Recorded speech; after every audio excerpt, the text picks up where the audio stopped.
بسم اللہ الرحمن الرحیم۔ السلام علیکم اسٹوڈنٹ، کلاس 6 اسلامیات کا ٹیچر حافظ نوید اور میرے بچوں، آج ہم لیکچر نمبر 37 کے ساتھ حاضر خدمت ہیں۔ اور میرے بچوں، آج ہمارا سبق کا عنوان جو ہے غزوہ خیبر ہے۔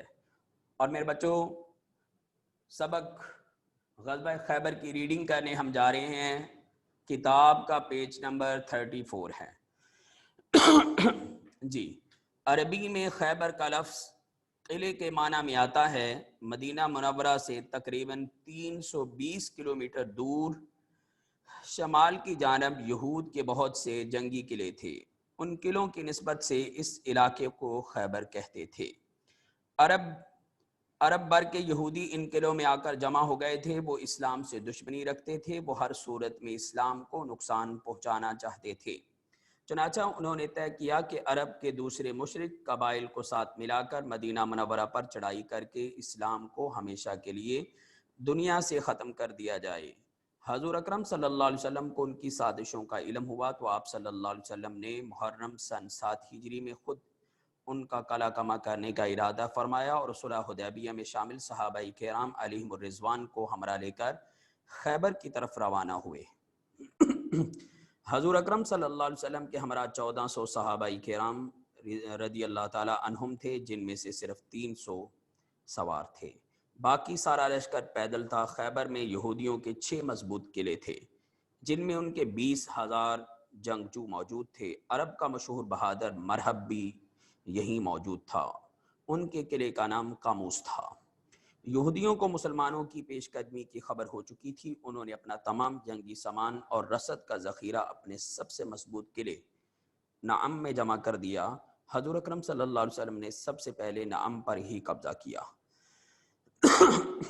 چھوٹے چھوٹے قلعوں کو فتح کر کے مسلمانوں نے قلعہ قاموس کا محاصرہ کر لیا۔ اس پر کئی بہادر صحابہ کرام رضی اللہ تعالی عنہم کی کمان میں فوجیں دے کر حملہ کروایا گیا، مگر 20 دن تک کوئی کامیابی نہ ہو سکی۔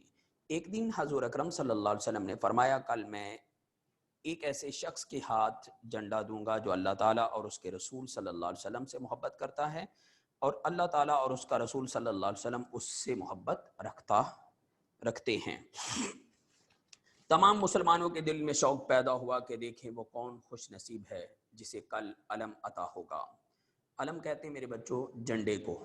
دوسری صبح آپ صلی اللہ علیہ وسلم نے حضرت علی رضی اللہ تعالیٰ عنہ کو یاد فرمایا۔ بتایا گیا کہ ان کی آنکھیں دکھ رہی ہیں، کہ حضرت علی کی آنکھیں جو تھی میرے بچوں ان میں درد تھی۔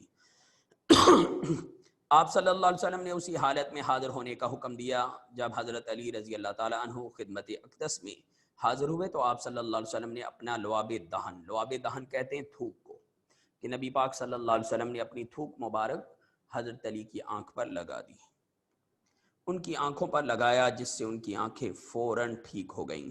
آپ صلی اللہ علیہ وسلم نے علم ان کے سپرد کر دیا۔ حضرت علی کو آپ نے جھنڈا دے دیا۔ حضرت علی رضی اللہ تعالیٰ عنہ اپنے لشکر کے ساتھ قلعے کے سامنے پہنچے۔ مرحب رجز تنزیہ اشعار پڑھتا ہوا مقابلے کے لیے آیا۔ حضرت علی رضی اللہ تعالیٰ عنہ نے تلوار کے ایک ہی بار سے اس کا خاتمہ کر دیا اور قلعہ فتح ہو گیا۔ فتح خیبر کے اثرات کیا تھے میرے بچوں؟ فتح خیبر کے ساتھ ہی یہود کی شرارتوں کا ہمیشہ کے لیے خاتمہ ہو گیا۔ یہود کی شکست سے دوسرے کفار بالعموم کفار مکہ بالخصوص ہمیشہ کے لیے مایوس ہو گئے۔ اس طرح خیبر بھی اسلامی سلطنت کا حصہ بن گیا۔ فتح خیبر سے مسلمانوں کو بہت سا مال غنیمت حاصل ہوا۔ یوں خوشحالی کا دور شروع ہو گیا۔ فتح خیبر ہی فتح مکہ کا پیش خیمہ ثابت ہوئی۔ اس سے اگلے برس ہی مسلمانوں نے مکہ مکرمہ کو فتح کر لیا۔ فتح خیبر کی فتح سے شام کی طرف سے کسی ناگہانی حملے کا خطرہ ہمیشہ کے لیے ختم ہو گیا۔ تو میرے بچوں یہ اس سبق کی ریڈنگ تھی۔ امید کرتا ہوں آپ اچھے طریقے سے اس کو یاد کریں گے اور کل ایک نئے سبق کے ساتھ حاضر خدمت ہوں گے۔ کل تک کے لیے اللہ حافظ۔ السلام علیکم ورحمۃ اللہ۔